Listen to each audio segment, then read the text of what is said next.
শীতের এই বিকেলে আমরা দুজনে আবারও বসে গেছি নতুন একটি ভিডিওতে। আমার সাথে আছে উজ্জ্বল চৌধুরী। উজ্জ্বল চৌধুরীকে এই ভিডিওতে যথারীতি স্বাগত জানাচ্ছি। কেমন আছেন? ধন্যবাদ ভাই। হ্যাঁ, ভালো আছে। আহ, শীতের বিকেল, কিন্তু ঢাকায় ওইভাবে শীত এখন অনুভূত হচ্ছে না। হ্যাঁ, ওইভাবে অনুভূত হচ্ছে না। শীত তো শেষের দিকে চলে আসলো প্রায়। হ্যাঁ। সেই হিসাবে শহরে যেহেতু আমাদের অনেক বেশি গাছপালা ওরকম নাই, সেজন্য শীত আমাদের কাছে একটু কম অনুভূত হয়। তবে যতটুকু জানি যে গ্রাম অঞ্চলে এখনো শীত অনুভূত হচ্ছে।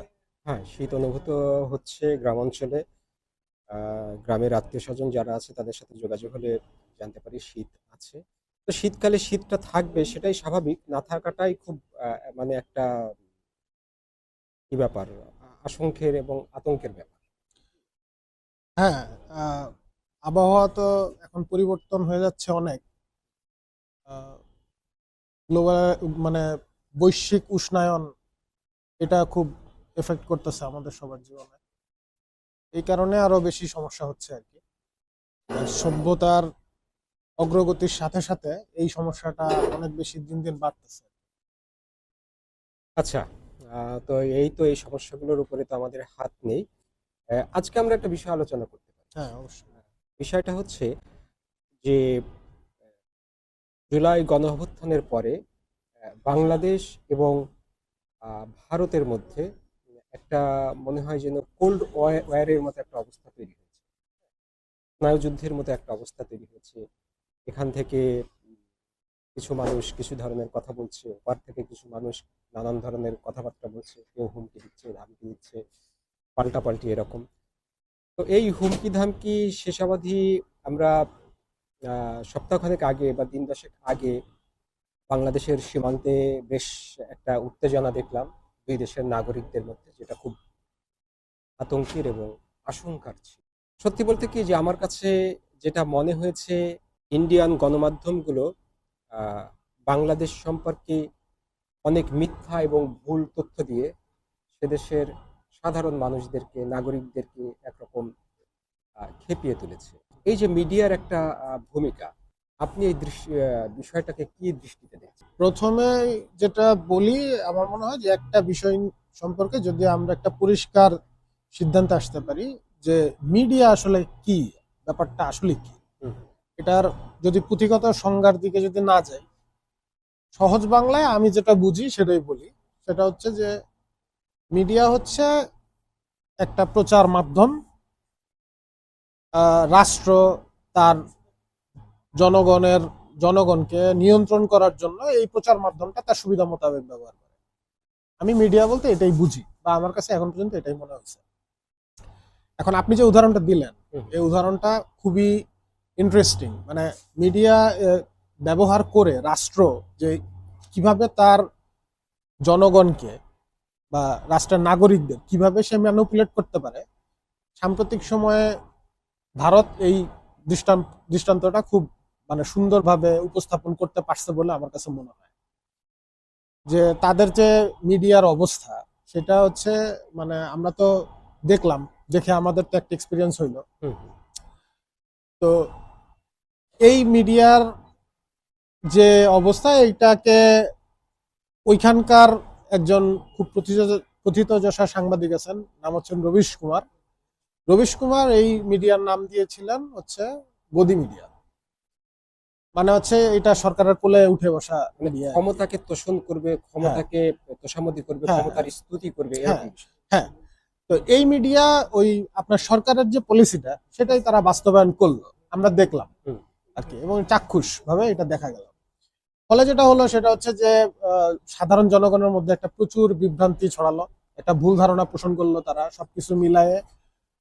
যেখানে মিডিয়ার কাজ হওয়া উচিত ছিল যে মানে জনগণের মধ্যে সচেতনতা বৃদ্ধি করা, সেখানে তারা কাজটা করলো পুরো উল্টা। হুম। এবং ভারতের রাজনীতির যে একটা বহিঃপ্রকাশ ঘটলো এটার মাধ্যমে, এটা আমরা আসলে বুঝতে পারলাম যে ভারত আসলে আমাদের নিয়ে, বাংলাদেশকে নিয়ে তারা আসলে কি চিন্তা করে এবং কিভাবে করে চিন্তাটা, এবং তাদের উদ্দেশ্যটা কি, এটা আমরা বুঝতে পারলাম মিডিয়া দেখেই আর কি। হুম। এবং সব জায়গায় আসলে এটাই হয়। আপনি যে কোনো দেশের মিডিয়া যদি দেখেন, শুধু ভারতের ব্যাপার না, যে কোনো পৃথিবীর যে কোনো মিডিয়া যদি আপনি দেখেন, আপনি একটা আবছা ধারণা পাবেন যে ওই পার্টিকুলার মিডিয়া যে রাষ্ট্রতে চলতেছে, সেই মিডিয়াটা সেই রাষ্ট্রের পলিসিটা আসলে কি, সেই রাষ্ট্রের রাজনীতিটা আসলে কিরকম, বা সরকারের পলিসিটা আসলে কি, বা তাদের পররাষ্ট্রনীতিটা কেমন, কি রকম, কোন দেশের সম্পর্কে কি রকম, তাদের পররাষ্ট্রনীতির ধ্যান ধারণা বা তাদের মধ্যে যে চিন্তা চেতনা কাজ করে, এগুলো আসলে কি রকম, মিডিয়াটা যদি খুব গভীর মনোযোগ দিয়ে দেখা যায়, তাহলে আমার কাছে মনে হয় এই মানে ব্যাপারটা খুব স্পষ্ট একটা ধারণা খুব অল্প সময়ের মধ্যে পাওয়া যায়। আমি আপনাকে মানে একটা উদাহরণ দিই। ধরেন গাজায় যে গণহত্যা হচ্ছে, হুম, ইউরোপ আমেরিকার যে মিডিয়া মানে ওয়েস্টার্ন মিডিয়া, হ্যাঁ, তারা এটাকে কিভাবে দেখাচ্ছে, তারা দেখাচ্ছে এইভাবে যে এত এই যে যুদ্ধবিরতি চলতেছে, এত মুসলিমরা ফেরত আসতেছে, খুব মানে এত এত সংখ্যায় হুম, লাখ লাখ মুসলিম ফেরত আসতেছে, ঠিক আছে, তাদের হাতে ছোট একটা পুটলি, হুম, তাদের সামান্য কিছু টুকটাক আসবাবপত্র, তাদের কোলে তাদের সন্তান বাচ্চা, এটা নিয়ে তারা আবার ফেরত আসতেছে। এখন সমস্যাটা হচ্ছে এই ইনফরমেশনে হয়তো বা কোনো ভুল নাই, কিন্তু রিপ্রেজেন্টেশনটা এইরকম যে দেখলে মনে হবে এটা যে তোমরা যে এতদিন ধরে বলতেছিলা সারা পৃথিবীর লোক যে গাজায় গণহত্যা হচ্ছে, যদি গণহত্যাই হয় তাহলে এত মুসলিমরা ফেরত আসবে কিভাবে। হুম, তো এখন এর দেখেন ব্যাপারটা, আমরা কিন্তু খুব তাহলে ইজিলি বুঝতে পারতেছি যে আসলে ওয়েস্টার্ন মিডিয়ার মনোভাবটা কি, এই যে গণহত্যাটা হচ্ছে গাজাতে, হুম, সেটা নিয়ে তাদের মনোভাবটা আসলে কিরকম, হুম, একটা খুব স্পষ্ট একটা প্রমাণ। এই কাইন্ড অফ একই এই আপনার একটা মনোভাব আমরা দেখতে পারলাম ভারতের মিডিয়া। আবার ধরেন যদি আপনি বাংলাদেশের মিডিয়া দেখেন, এখানেও আপনি দেখতে পারবেন যে আসলে আমাদের রাষ্ট্রের যে নীতি, আমাদের রাষ্ট্র কিভাবে যে রাজনীতিগুলো প্রয়োগ করে জনগণের উপরে, রাষ্ট্র কিভাবে কন্ট্রোল করে, কিভাবে জনগণকে ম্যানিপুলেট করে, কিভাবে মনোযোগ সরায় দেয়, এই জিনিসগুলা আমরা খুব ইজিলি দেখতে পারি আমাদের মিডিয়া যে ধরনের খবর তৈরি করে, যে ধরনের খবর প্রচার করে, এবং সস্তা জনপ্রিয়তা পাওয়ার যে একটা চেষ্টা জনগণ মানে আমাদের মিডিয়ার মধ্যে দেখা যায়, বেশিরভাগ হুম, সময় দেখা হুম। যায়। এইগুলা দিয়ে আসলে আমরা খুব ইজিলি এটা আমরা এই ধারণাটা আসতে পারি আর কি, যে আমাদের রাষ্ট্রের পলিসিটা কিরকম। এখন আপনার কি অবজারভেশন কি, আপনার আমি যেগুলো বললাম এর চেয়ে কি ভিন্ন কিছু যদি থাকে আপনি একটু অ্যাড করতে পারেন। মানে হ্যাঁ, মানে ভিন্ন কিছু না। আমি যেগুলো আমার বক্তব্য ছিল, মানে যেভাবে ভাবছিলাম সেভাবেই আপনি অনেকটা সেভাবেই বললেন। এর ভেতরে আমার কাছে আরো যে জিনিসটা মনে হয় কি, যে আপনি মিডিয়ার যে ব্যাখ্যা করলেন বা মিডিয়ার একটা যে চরিত্র আপনি উপস্থাপন করলেন, তা আমার কাছে মনে হয় যে মিডিয়াগুলো এখনো ওইভাবে কাজ করছে, কিন্তু ভারতীয় মিডিয়া যেভাবে বাংলাদেশের বিরুদ্ধে অপপ্রচারে আহ, নেমেছিল, এবং কিছু কিছু মিডিয়া এখনো সেই ভূমিকাতেই আছে, সেই জায়গা থেকে বাংলাদেশের মিডিয়াগুলো, মানে যে মিডিয়াগুলোকে মেইন স্ট্রিম বলা যেতে পারে, প্রিন্ট মিডিয়া বলা যেতে পারে, ইলেকট্রনিক মিডিয়া বলা যেতে পারে, তারা সেইভাবে তথ্য দিয়ে বা ইনফরমেশন ওইভাবে তুলে ধরে সেইভাবে কিন্তু কোনো কাউন্টার করে নাই। আমার কাছে মনে হয়েছে যে বাংলাদেশে গণমাধ্যম এই জায়গাটায় কোনো ভূমিকা রাখে নাই, রাখতে পারত। এটা আমার কাছে মনে হয়েছে যে রাখতে পারতো, যে সঠিক ইনফরমেশনটা দিয়ে তারা বিভিন্ন প্রতিবেদন তৈরি করা বা এই জিনিসগুলো তুলে ধরে তারা সেই জিনিসটা বলতে পারতো।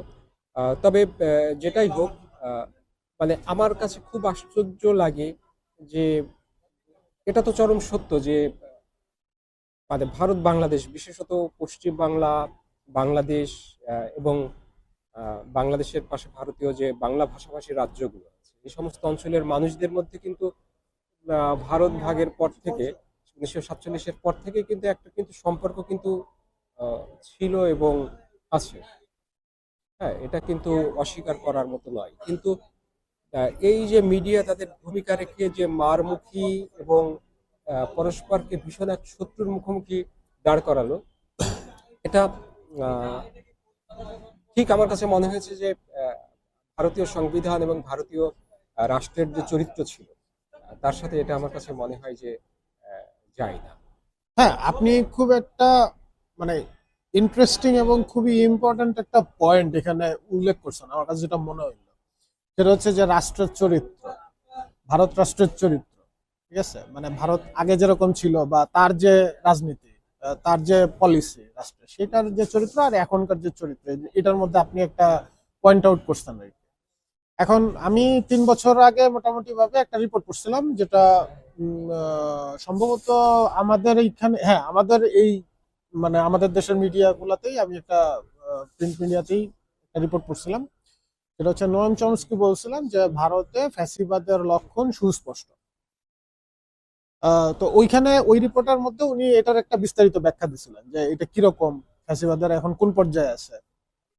তো উনি একটা জিনিস উল্লেখ করছিলেন যেরকম, যে ভারতে ফ্যাসিবাদের লক্ষণ সুস্পষ্ট, কিন্তু ব্যাপার হচ্ছে যে তাদের যে ফ্যাসিস্ট পার্টি আছে, সেই ফ্যাসিস্ট পার্টি তাদের ওইখানের ব্যবসা গুলাকে সম্পূর্ণভাবে মনোপলির মধ্যে আনতেছে না, সম্পূর্ণভাবে দখল করতেছে না, এখন পর্যন্ত দখল করতেছে বলে এরকম দেখা যাচ্ছে না। হুম, তবে এইটা বাদ দিলেও আরো অনেক রকমের স্পষ্ট লক্ষণই তাদের মধ্যে দেখা যাচ্ছে, যেগুলো ফ্যাসিস্টদের লক্ষণের সাথে খুব বেশি মেলে। এখন দেখেন, মিডিয়ার কাজটা হওয়া উচিত ছিল হচ্ছে জনগণের মধ্যে একটা সচেতনতা তৈরি করা, জনগণকে সত্য জিনিসটা জানানো, যেটা বাস্তবে ঘটছে সেটা হুম, জানানো, এবং এইটার যে বিচার বিশ্লেষণ করে জনগণের কাছে একটা স্পষ্ট চিত্র দাঁড় করানো, যেটা বাস্তবতার অনেক কাছাকাছি মানে থাকবে, হুম, প্রতিফলন থাকবে, হুম, হুম, বাস্তবতার অনেক বেশি প্রতিফলন থাকবে মিডিয়া। মিডিয়া যদি এই কাজটা করতো সৎভাবে, তাহলে যেটা হয়তো মানুষ অনেক বেশি সচেতন হওয়ার একটা সুযোগ পেত।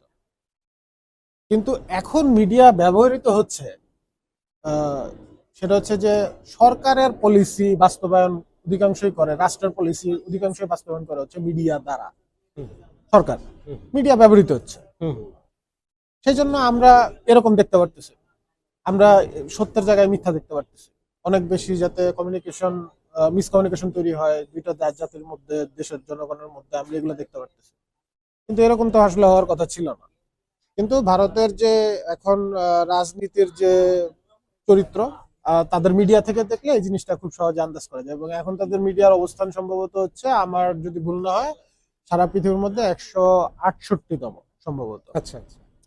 তো এবং পৃথিবীর স্ট্যাটার একটা রিপোর্ট কয়দিন আগে দেখলাম, এই গত মাসে সম্ভবত, ওরা বলতেছে পৃথিবীর সব থেকে বেশি মিস ইনফরমেশন, ডিসইনফরমেশন এগুলা হচ্ছে স্প্রেড করে বা প্রচারিত হয় হচ্ছে ভারতে। আচ্ছা। ভারতের অবস্থাটা হচ্ছে এই, ভারতের মিডিয়ার অবস্থাটা হচ্ছে এই। তো হ্যাঁ, এরকমই হয়েছে। এবং একটা ফ্যাসিস্ট একটা রাষ্ট্রের মধ্যে আসলে এরকমই হওয়ার কথা। আহ, আমি তো আপনাকে একটু আগেই বললাম যে আপনি মিডিয়া দেখলে একটা রাষ্ট্রের ক্যারেক্টারিস্টিক্স সম্পর্কে একটা আপনি ধারণা পেয়ে যাবেন, যে সে আসলে কিভাবে কি করতে চায় বা কিভাবে তার রাজনীতি সে চালাতে চাচ্ছে, প্রচার করতে চাচ্ছে। আমার কাছে কি মনে হয় মানে যেমন কি যে গভর্নমেন্ট টু গভর্নমেন্ট, হ্যাঁ, জি টু জি কিছু পলিসি থাকে, সেই পলিসির মধ্যে দেখা যায় যে এক রাষ্ট্র আর এক রাষ্ট্রের মানে বিভিন্ন মানে টার্মস অ্যান্ড কন্ডিশন গুলো থাকে না, যে সেগুলো নিয়ে অনেক দেন দরবার হয়, সেটা নিয়ে অনেক মন কষাকষি তৈরি হতে পারে। কিন্তু আবার পিপুল টু পিপুল মানে এক রাষ্ট্রের মানুষ থেকে আরেক রাষ্ট্রের মানুষ, মানুষ তো মানে পার্সোনালি তো আর কেউ কারো শত্রু হয় না, না। তাই না? মানে ভারতীয় কোনো সিটিজেন নিশ্চয়ই আমার কোনো শত্রু না, বা আমিও কোনো ভারতীয় কোনো সিটিজেনের নিশ্চয়ই শত্রু না। তো এই ধারণাটা তো আসলে আমাদের দীর্ঘদিন ছিল। কিন্তু আমার কাছে খুব মানে ওই সময়টায় আতঙ্ক লাগলো যে সীমান্তে বিভিন্ন জায়গায় যখন দেখলাম যে দুই দিক থেকেই সাধারণ মানুষরা ছুটে আসছে, এটা খুব আতঙ্কের এবং ভয়ের একটা বিষয় ছিল। যাই হোক, এড়ানো গেছে। কিন্তু আমি আহ, মানে এই যে এত মানে কি বলা যায় যে মিথ্যা তথ্য, হলুদ সাংবাদিকতা, এর বাইরেও কিছু ভালো মানুষ আম, আছে, আমি তাদেরকেও দেখছি। আর চিন্তাশীল মানুষ আছে।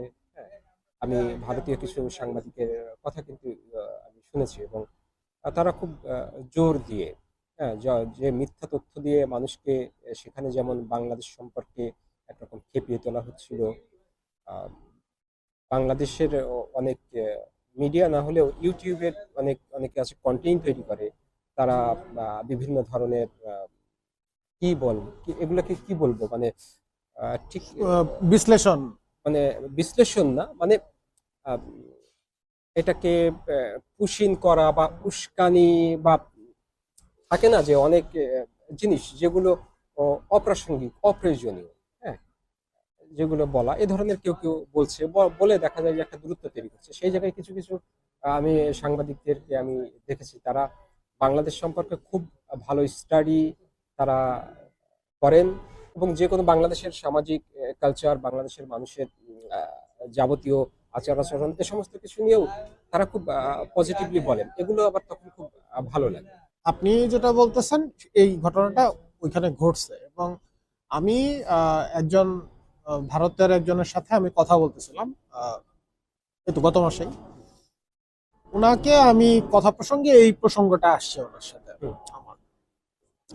তো আমি ওনাকে বলতেছিলাম যে কিছু কিছু জিনিস আছে ভারতের, এটা আমার কাছে খুব ভালো লাগে। যেমন তাদের এই যে মিডিয়ার যে অবস্থা, সেই মিডিয়ার মধ্যেও দেখা যায় যে কয়েকজন বেশ তারা হয়তো বা সংখ্যায় খুব কম, কিন্তু কথা হচ্ছে যে এই ভারতের মতো একটা বড় দেশের মধ্যে অন্তত পক্ষে আমার দেখা মতোই তো 5-6 জন আছে যারা এই মিডিয়ার সাথে তারা একাই ফাইট করতেছে।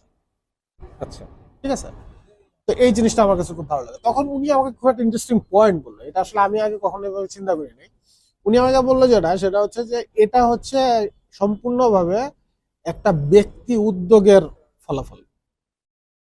এইখানে ভারতের সরকারের কোনো ভূমিকা মানে এই যে মানে ব্যক্তি উদ্যোগ বলতে বাংলাদেশ বিরোধী যে ধরনের, না, বাংলাদেশ বিরোধী না। আমি বলছি আপনি যেটা বললেন একটু আগে, সেটা হচ্ছে যে কিছু সাংবাদিক আছেন যারা বাংলাদেশ সম্পর্কে ভালো স্টাডি করতেছেন, আচ্ছা আচ্ছা, তারা আলাদা ব্যক্তিগতভাবে, তারা সঠিক হুম, তথ্যটা বিশ্লেষণ করে সেটা সবার সামনে দেখাচ্ছেন হুম, বা সবাই সামনে উপস্থাপন করার চেষ্টা করতেছেন। ভারতের কিছু কিন্তু জনপ্রিয় না হুম, ইন্ডিপেন্ডেন্ট মিডিয়া, হুম, ইউটিউব কেন্দ্রিক, ফেসবুক কেন্দ্রিক হুম, এরকম কিছু মিডিয়াও আছে। হুম, আবার দেখা যাচ্ছে যে হয়তোবা ওই রকম জনপ্রিয় না, গদি মিডিয়ার মতো ওই রকম জনপ্রিয় না, ওই রকম ইনভেস্টমেন্ট পায় নাই, হুম, কিন্তু ছোট চ্যানেল, হুম, কিন্তু তারাও একটা চেষ্টা করতেছে। হুম, এইটার জন্য আসলে ফুল ক্রেডিট যাবে হচ্ছে ব্যক্তির উপরে। আচ্ছা, এইখানে সরকারের কোনো মানে তারা সরকারের থেকে কোনো সুবিধা নিয়ে এই কাজগুলা গদি মিডিয়ার এগেনস্টে যে তাদের ফাইট, হুম, হুম, এটা তারা সরকারের থেকে অনুদান পেয়ে বা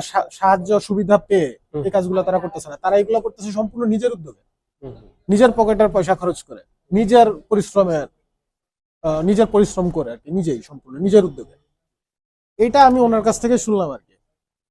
এখন কথা হচ্ছে যে আপনি একটা খুব ইন্টারেস্টিং পয়েন্ট বলছিলেন, এটা মিস করে যাব, মনে থাকতে থাকতে বলি। হুম, সেটা হচ্ছে বাংলাদেশ কিন্তু একটা কাউন্টার দিতে পারত হুম, এই সময়ে, কিন্তু এটা তো দেওয়া গেল না। হুম, এখন এই যে আমি একটু আগে আপনাকে বললাম না যে ব্যক্তি উদ্যোগে ভারতের এরা যা করছে, এখন দেখেন এই ধরনের ইনফরমেশন ওয়ার যদি করতে হয় বা যদি এই যে মিডিয়ার এগেনস্টে যদি আরেকটা মিডিয়া দিয়ে যদি তাদের কাউন্টার করতে হয়, এটা আসলে ব্যক্তি উদ্যোগে যথেষ্ট না। আচ্ছা, এটা একটা কমপ্লিট ইনফ্রাস্ট্রাকচার লাগে, কমপ্লিট টিম ওয়ার্ক লাগে, এটা বিশাল বড় সেট আপ লাগে। ধরেন আমি আপনাকে একটা খুব সহজ উদাহরণ দেই, তাহলে হয়তো আমার ব্যাখ্যা করতে একটু সুবিধা হয়। ধরেন গদি মিডিয়ার যে কোনো একটা চ্যানেল, হুম, সে চিৎকার করে সন্ধ্যার সময় দেখাচ্ছে যে একটা ফলস আগুন লাগানোর একটা ছবি, সে ছবিটা একটা ভিডিও সে প্রচার করতেছে যে বাংলাদেশের অমুক জায়গায় আগুন জ্বলতেছে। হুম, কথার কথা ধরেন একটা হুম, সিনারি আমরা ধরি এরকম হুম, আলোচনা করার জন্য। এখন এই যে খবরটা সে প্রচার করলো, এইটাকে কাউন্টার কিভাবে দেওয়া যাইতে পারে? এটাকে কাউন্টার দেওয়ার আমার কাছে যেটা মনে হয়, হুম, সেটা হচ্ছে সব থেকে কার্যকরী উপায় হচ্ছে এইটা, ওই মুহূর্তে না হইলেও হুম, ধরেন 6 ঘন্টার মধ্যে, বাংলাদেশের তো 6 ঘন্টার মধ্যে যে মানে যে কোনো হ্যাঁ, জায়গায় যাওয়া সম্ভব। যাওয়া সম্ভব মোটামুটি, মানে এখন আমাদের যে রাস্তাঘাটের ইনফ্রাস্ট্রাকচারের যে অবস্থা, হুম, সেটা হচ্ছে যাওয়া সম্ভব। হুম, যদি একটা চ্যানেল যদি চায়, তাহলে সে 6 ঘন্টার মধ্যে ওইখানে লাইভ ক্যামেরা নিয়ে গিয়ে রিপোর্ট করতে পারে যে ভারতের মিডিয়া যে কথাটা বললো, যে ইনফরমেশনটা দিল এখানে, হুম, যে এইখানে এই ঘটনাটা ঘটছে, এটা আসলে ঘটছে কিনা, ঘটলেও কিরকম ভাবে ঘটছে, এটার পিছে আসলে কারণ কি, হুম, এটা কি আসলেই কোনো কারো ষড়যন্ত্র কিনা, বা এটা আসলেই কোনো দুর্ঘটনা কিনা। এটা তো ইন্ডিয়ান মিডিয়া এর সাথে এত ডিটেলস তো তারা দেখায় না। তারা দেখায় যেটা, সেটা হচ্ছে যে এখানে এইরকম একটা অকারেন্স ঘটতেছে, হুম, এটা কতখানি সত্য, এইটা ওইখানকার মানুষের সাথে লাইভ সাক্ষাৎকার নিয়ে, লাইভ রিপোর্টিং করে ক্যামেরা নিয়ে, এটা করা সম্ভব, কিন্তু এটা কি ধরেন কোনো ব্যক্তির পক্ষে কি এই জিনিসটা সম্ভব? ব্যক্তির পক্ষে করা তো খুবই খুবই কঠিন। কারণ হচ্ছে এখানে অনেক লিমিটেশন আছে। এখানে আপনার 6 ঘন্টার মধ্যে যাওয়ার ব্যাপার আছে, হুম। থাকা খাওয়ার ব্যাপার আছে, এরকম আরো অনেক ব্যাপার আছে, লোকজনের সাথে গিয়ে কথা বলার ব্যাপার আছে। হুম। একটা চ্যানেলের সাংবাদিক যত সহজে গিয়ে এই কমিউনিকেশন গুলো করতে পারবে, একটা আম জনতা বা সেও তো পারবে না। না। এই জন্যই বললাম যে বাংলাদেশ পারলো না হচ্ছে এর, এটা একটা আমাদের জন্য একটা খুবই একটা ব্যর্থতার পরিচয় বলে আমার কাছে মনে হয়। আমাদের মিডিয়াগুলার ব্যর্থতা বলে আমার কাছে এটা মনে হয়। তারা পারতো, কারণ তাদের সেই ইনফ্রাস্ট্রাকচারটা আছে, কিন্তু তারা পারলো না কেন? আপনার কাছে প্রথমে আপনার কাছ থেকে একটু শুনি যে তারা কেন পারলো না বলে আপনার ধারণা কি, বা আপনার কাছে কি মনে হয়? আমার কাছে মনে হয়েছে যে তাদের ভেতরে আহ, মানে দীর্ঘ দিন তারা যেহেতু একটা ফ্যাসিজমের আন্ডারে ছিল, থাকার ফলে যারা এই ধরনের কাউন্টারগুলো দিবে, এ ধরনের মানুষগুলো আহ, বাংলাদেশের গণমাধ্যম থেকে অনেকটাই ছিটকে পড়েছে, অনেকটাই দূরে। যারা খুব স্ট্রাগল করে টিকেছিলেন, তারা ওই যে অনেকটা ব্যক্তি উদ্যোগের মতো টিকেছিলেন। তো তরুণ সাংবাদিকদের হয়তোবা কিছুটা ইচ্ছা ছিল, আকাঙ্ক্ষা ছিল, তারা কিছুটা চেষ্টা করেছে, কিন্তু ঠিক তাদের অভিজ্ঞতা বা চিন্তার জায়গাটায় হয়তোবা একটু দুর্বলতা ছিল, সেই জন্য হয়তোবা ওই পর্যন্ত পৌঁছে। আপনার সাথে আমি এই বিষয়ে কিছুটা যুক্ত করি। আমাদের এখানে, আমার দেখা মতে আমাদের এখানে সব থেকে বড় যে সমস্যাটা হয়েছে সেটা হচ্ছে এইটা, যে আমাদের এখানে লোকজন অনেক বেশি, যে কোনো পেশায় অনেক বেশি চাকরি করার জন্য, শুধুমাত্র চাকরি করে বেতন নেওয়ার জন্যই আগ্রহী খুব বেশি। যে আমার চাকরি করতে হবে, উন্নতি করতে হবে, বেতন বাড়বে, আমি আরো একটা বেটার লাইফ লিড করতে পারবো। এটা হচ্ছে তাদের উদ্দেশ্য।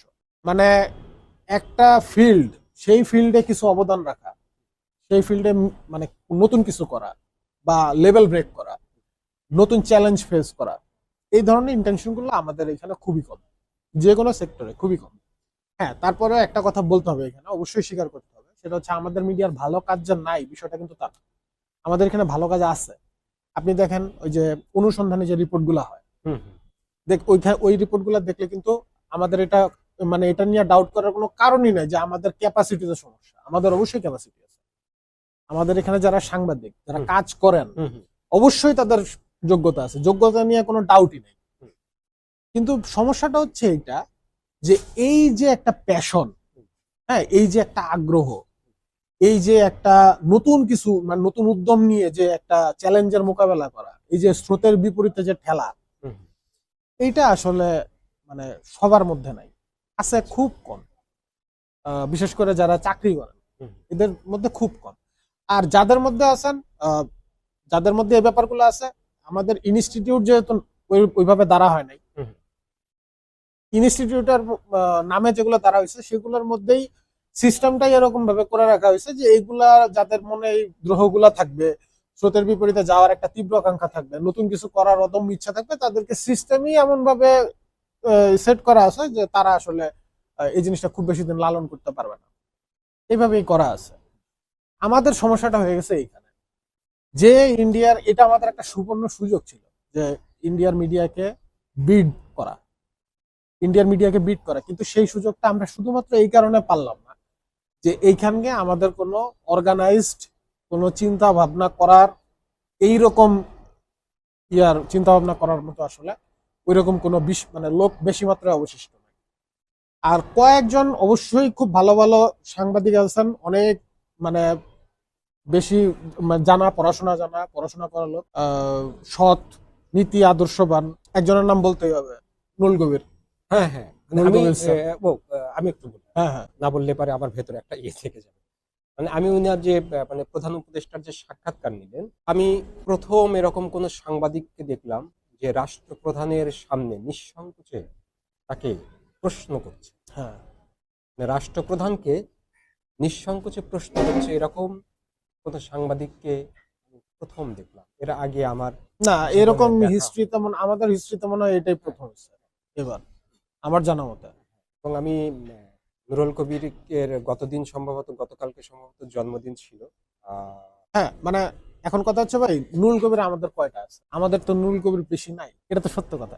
এখন ধরেন নুরুল কবির স্যারের যে বয়স, সেই বয়সের আপনি কয়জন দেখাতে পারবেন যারা নুরুল কবির স্যারের মতো এইরকম উদ্যম, এইরকম মানে স্রোতের বিপরীতে যাওয়ার ইচ্ছা পোষণকারী, অনেক বেশি জেদি, অনেক বেশি সৎ, অনেক বেশি নীতিবান, এরকম আমাদের কয়জন আছে? আমার মতে খুব বেশি নাই। আছে হয়তো, কিন্তু আমি জানি না। দু একজন, আপনি ওই যেভাবে না, বললেন থাকলে থাকলে তো ভাই অবশ্যই আমাদের জানার কথা। থাকলে এখন ধরেন নুরুল কবির স্যার তো আর ক্যামেরার সামনে ওইরকম আসেন না, না। কিন্তু তারপরেও তো আমরা জানি। হুম। কেন জানি? কারণ হচ্ছে যে নুরুল কবির স্যারের কাজের যে আউটপুট সেটাই আমাদেরকে জানতে বাধ্য করছে। আর কেউ থাকলে তার কাজের মাধ্যমে আমরা সেটা জানতে পারতাম। হুম। অবশ্যই। এখন দেখেন, আমি একজনের নাম বলতেছি না, কিন্তু ওনার কথা শুনে, গত সরকারের আমলে ওনার কথা শুনে একটা পরিষ্কার আইডিয়া পাইছিলাম যে আসলে ওনাদের মাথায় চলে কি, ওনাদের চিন্তা ভাবনার স্ট্রাকচারটা কেমন। তো কোনো এক টক শোতে উনি আসতেন আর কি, খুব রঙিন জামা কাপড় পরে। ওনাকে বলতেছে উপস্থাপক, ভাই আসলে এই যে আমাদের যে সংবাদ প্রকাশ করার উপরে যে নানান রকমের চাপ আমাদের সামলাতে হয়, বিধিনিষেধ আরোপ করে ইত্যাদি যে এগুলো আছে, আচ্ছা ভাই আমাদের এখানে কি মানে আপনার কাছে কি মনে হয় যে এটা আসলে আমাদের ওইরকম চাপের মাত্রাটা অনেক বেশি বা এরকম কিছু, বা আমাদের আসলে কি করণীয়, এখানে কি করণীয়? উনি যে উত্তরটা দিছে, আমি ওই উত্তরটা শুনে আমার কাছে মোটামুটি ভাবে পরিষ্কার হয়েছে একটা ব্যাপার, যে আসলে এরা যে কি চিন্তা করে এই বয়সে এসে একটা ধারণা পাইছি আমি। আচ্ছা, উনি উত্তরটা দিছে এরকম, দেখেন আমার বয়স এখন কত, আমার পক্ষে কি নতুন কোনো পেশা যাওয়া সম্ভব? না, সম্ভব না। এখন আমি কি করতে পারি? বড় জোর আমি দেখতে পারি যে আমার পত্রিকাটা চলতেছে কিনা, আমার স্টাফরা বেতন পাচ্ছে কিনা, আমার সংসারটা চলতেছে কিনা। এখন দেখেন, এই মুহূর্তে আপনি যেভাবে বলতেছেন যে আমাদের 100% আমরা পারি কিনা, 100% আমরা কাজ করতে পারি কিনা, 100% সাফল্য আমাদের আসে কিনা, ওইভাবে আমরা পারি কিনা সংবাদ প্রচার করতে, এগুলা যদি আপনি এখন বলেন, তাহলে তো এখন ভাই আমাকে তাহলে অন্য পেশায় যেতে হবে। সেটা তো আমার পক্ষে এই বয়সে সম্ভব না। আমার পক্ষে এই বয়সে যেটা সম্ভব সেটাই আমি করতেছি। এইটা যদি হয় একজন সিনিয়র সাংবাদিকের প্রশ্নের উত্তর, তাহলে জুনিয়র সাংবাদিকরা কি শিখবে? বুঝতেই পারতেছেন এখানে সংস্কৃতিটা কি আমাদের। কিন্তু এই নিরাশার পরে তার বেশ কিছুদিন পরে তার পরের যে জেনারেশনের একজন সাংবাদিক, ওনারও নামটা বলতেছি না, ওনাকে এরকম একটা টক শোতে জিজ্ঞেস করা হয়েছিল, অনলাইনে একটা টক শো হচ্ছিল। তো ওনাকে জিজ্ঞেস করা হয়েছিল যে আচ্ছা, আপনার কাছে যদি মনে হয় যে আপনি সংবাদ ঠিকঠাক প্রকাশ করতে পারতেছেন না, তাহলে আপনি কি করবেন? উনি একটা খুব উত্তর দিছিল, আমার কাছে খুব সেটা মনে হয়েছিল খুব লজিক্যাল। উনি বলছিল যে হ্যাঁ, যদি আমার কাছে কোনোদিন মনে হয় যে আমি যেভাবে চাচ্ছি সাংবাদিকতা করতে, চাপের কারণে আমি সেটা পারতেছি না, আমি সাথে সাথে সাংবাদিকতা ছেড়ে দিব। আমি কারণ হচ্ছে আমি এইভাবে সাংবাদিকতার মান তো আমি কলুষিত করতে পারি না। এটা আমি আমি সাংবাদিক হতে পারি, আমি যদি সাংবাদিকতা করে যদি সেটার মান কলুষিতই করি, তাহলে আসলে তো এটা পুরো পরিবেশটাই নষ্ট হইলো, এবং আমার থেকে দেখে আরো অনেকে সেটা শিখবে যে কিভাবে সাংবাদিকতা কলুষিত করতে হয়। তা আপনারা এখন আমি অন্য যে কোনো কিছু করবো, তা বলতেছে যে, তখন উপস্থাপক বলতেছে যে আচ্ছা, আপনার কি মনে হয় না যে এই আসলে এখন যে আমাদের যে বয়স বা আপনার যে বয়স, এটা পেশা পরিবর্তন করা, তো এটা কোনো ব্যাপার না। আমি দরকার হয় ঝালমুড়ি বিক্রি করবো রাস্তার মোড়ে দাঁড়ায়, আমার তো আই ডোন্ট মাইন্ড। আমি ঝালমুড়ির মধ্যে দরকার হয় একটু নতুন মশলা মিশাই, একটু নতুন ভাবে ঝালমুড়ি তৈরি করা যায় কিনা সেই এক্সপেরিমেন্ট আমি করবো। আচ্ছা। যদি সেটাও আমার পক্ষে না সম্ভব হয়, আমি চলে যাবো গ্রামে গিয়ে আমি হাল চাষ করবো, কিন্তু আমি সাংবাদিকতার মান কলুষিত করবো না। কারণ হচ্ছে সাংবাদিকতা একটা মহান পেশা, এটা শুধুমাত্র বেতন চাকরির মধ্যে ব্যাপারটা সীমাবদ্ধ না। না তো। এটার সাথে একটা রাষ্ট্র, একটা দেশ, একটা জাতি, ইতিহাস, অনেক অনেক অনেক কিছু অনেক ভাবে নির্ভরশীল এই এই পেশাটার উপরে। এই পেশাটা মানে এই কারণেই মহৎ। ডাক্তারি যেমন একটা মহৎ পেশা, শুধুমাত্র টাকা ইনকাম করার উপরেই ডাক্তারি যেমন কোনো সীমাবদ্ধ না, সেরকম ভাবে সাংবাদিকতা হচ্ছে ব্যাপারটা ওইরকম। এখন দেখেন, মানুষের দৃষ্টিভঙ্গির ব্যাপার। আমাদের এইখানে সমস্যাটা, প্রধানত যে সমস্যাটা, সেটা হচ্ছে মানুষ আসলে এইভাবে বেশিরভাগ লোক ভাবে না। মানুষ চিন্তা করে যে ভাই চাকরি করতেছি, বেতন পাচ্ছি, পরিবার চলতেছে, সংসার চলতেছে, এই তো, আর তো কিছুর দরকার নেই। কিন্তু সমস্যা হচ্ছে এইভাবে চিন্তা করলে ভাই মানে মহৎ পেশা সামলানো খুব কষ্টের। হ্যাঁ, সেটা কষ্টের। আবার অনেক সময় সবাই, সবার ভেতরে ওই মানসিক শক্তিটাও থাকে না। হ্যাঁ, কারণ স্বৈরাচার, ফ্যাসিজম এদের বিরুদ্ধে লড়াই শেষ পর্যন্ত চালিয়ে যাওয়ার জন্য তো একটা আসলে মানসিক শক্তি দরকার হয়। শক্ত মেরুদণ্ড লাগে। মেরুদণ্ড লাগে, সাহস লাগে। অনেক সময় দেখা যায় যে পরিবার বা নিকটজনের কাছ থেকেই না মানুষের ভেতরে এই ভয়টা ছড়ায় পড়ে। তারা বিভিন্নভাবে যখন কথা বলে না, তখন এই ভয় ভয় কিছুই না, মানে সবচাইতে মানে এদের প্রথম কাজ কি, মানে যারা ফ্যাসিস্ট বা যারা স্বৈরাচার এ ধরনের যা শাসক শ্রেণী যারা থাকে, তারা তো আসলে মানুষের মধ্যে ভয় ছড়ায়। এই ভয়টা ছড়ায় পড়লে পরেই তারা সফল হয়ে যায়। তো অনেক ক্ষেত্রেই দেখা যায় যে এ ধরনের পেশাজীবী মানুষদের কাছে মানে ভয় ছড়ায় পড়ে। আরেকটা জিনিস হচ্ছে যে দুর্নীতি করে, যেটা আমি বা আপনি কেউ আলোচনায় আসেনি এই মুহূর্তে মনে হলো, যে যারা এই পেশায় থেকে দুর্নীতির মাধ্যমে বিত্ত বৈভব প্রাচুর্য বা গড়ে অনৈতিক তুলেছে। সুবিধা নেওয়ার হ্যাঁ, যে বিষয়টা। করার পরে তারা দেখা গেল যে কি সংবাদ মাধ্যমে না, তারা সোসাইটিতে এস্টাবলিশড হয়ে গেল, প্রতিষ্ঠিত। তখন হয় কি যে তারা একরকম আইকন, আইডলে। কখনো না এই জিনিসগুলো তরুণদেরকে একটা, হ্যাঁ, তরুণদের নীতি নৈতিকতার আকর্ষণের ব্যাপার। জায়গা। তো যাই হোক, আমরা আলোচনা অনেকক্ষণ করলাম। আমার মনে হয় যে আলোচনা এখানে শেষ করা যেতে পারে আজকে। হ্যাঁ, আলোচনা শেষ করার আগে সেই শুভকামনা করি, যেহেতু আমরা গণমাধ্যম নিয়ে কথা বললাম, আহ, পাশাপাশি দুই দেশের নাগরিকদেরকে নিয়ে কথা বললাম, ভারত বাংলাদেশের মানুষ বিভিন্ন রকম হিংসা বিদ্বেষ, অপতথ্য ভুল তথ্য, কাদা ছোড়াছুড়ি থেকে বের হয়ে এসে সমমর্যাদাপূর্ণ জীবনযাপন করবেন, তারা একে অপরকে সম্মান করবেন, প্রতিবেশী সুলভ এগিয়ে যাবেন। সবার জন্য শুভকামনা।